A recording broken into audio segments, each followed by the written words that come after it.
একফালে জুবিন দাক লৈ কান্নাকাটি কৰি আছে আৰু এফালে চাক জুবিন দাক লৈ কিছু কিছু কুকুৰ পোৱালি কি কৈ আছে শুনক চাক। হুই জুবিন, মোৰ কাৰণে জুবিন একো নহয়, মোৰ কাৰণে জুবিন একো নহয়, মোৰ কাৰণে জুবিন একো নহয়, মোৰ কাৰণে জুবিন একো নহয়। Wake up to reality. Zubeen দাক মই একেবাৰে মই বহুত ভাল কামত দিম, বেয়া হিচাপ মোক ভবা নাই আৰু মই বুলি কেলে কৈছোঁ মই তেনেকুৱা হিচাপ নাই, তেনেকুৱা হিচাপ মোৰ কাৰণে জুবিন একো নহয় ন। এতিয়া কেনেকুৱা লাগিছে মাক সুধাই, এতিয়া কেনেকুৱা লাগিছে এনেকে কৰি আছে যে মোৰ কাৰণে জুবিন একো নহয় ন। আৰু এটা চাক কুকুৰ পোৱালি, আৰু এটা কুকুৰ পোৱালি চাক কি কৈ আছে শুনক। কোন হয় চুট মাৰা কোন হয় তহঁত ল'ৰা জুবিন মৰিলে বুলি ষ্টেটাছ লগাইছে, মৰক নাই মৰিব দে না তাক চুট মাৰা নাম খেলা।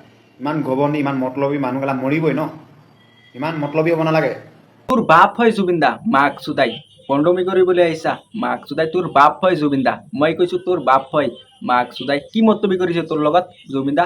জুবিন দা তোৰ লগত কি মতলবী কৰিছে? জুবিন দা কি কৰিছে এইটো পুৰা অসমৰ মানুহে ক'ব, পুৰা দুনিয়াৰ মানুহে ক'ব জুবিন দা কি কৰিছে মাক চুদাই। তই চিনি নাপাই ন মাক চুদাই। ভিডিঅ'টো কেনেকুৱা লাগিছে কমেণ্টত জনাব আৰু জুবিন দাৰ কাৰণে চবেই দোৱা কৰিব, মই এইটো কৈছো। ধন্যবাদ।